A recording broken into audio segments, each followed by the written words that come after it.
Today's notable timeline belongs to a very important woman, Aisha Buhari.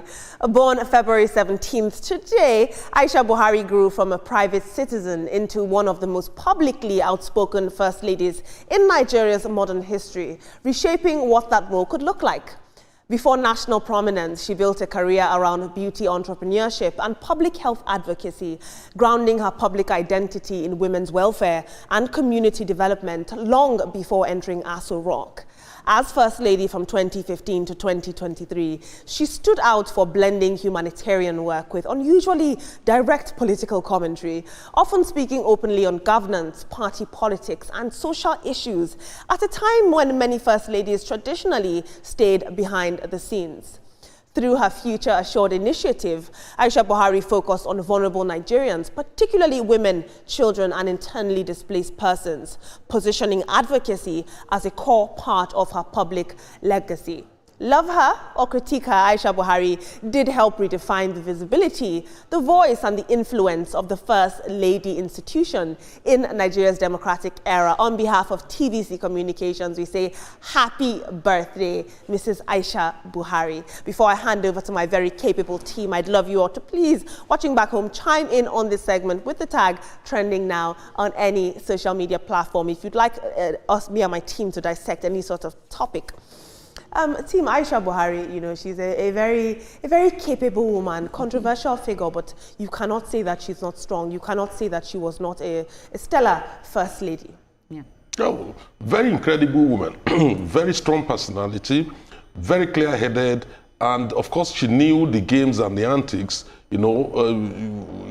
right inside the villa. She was able to walk through it, protect her husband. That was the then sitting President Buhari.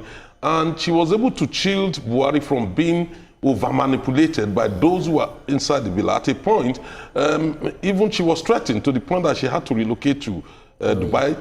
Very courageous, fearless fighter. She came back to simply ensure that her husband did the right thing for the country. Congratulations, man. All right, on this special day, we celebrate her. A very happy birthday to her. When Buhari was president, I wasn't in Nigeria, so I don't really know much about her, but, she's very beautiful. I know that she's a very peaceful, woman. So we say a big happy birthday to her. Yes, congratulations to you, ma'am. You did so well. In fact, you projected the Buhari administration as an administration that's, quite enviable, and at the same time, you were a fierce critic of that administration, when at a point you even cried out. You said 45% of those who were appointed by President Muhammad Buhari, you didn't know them.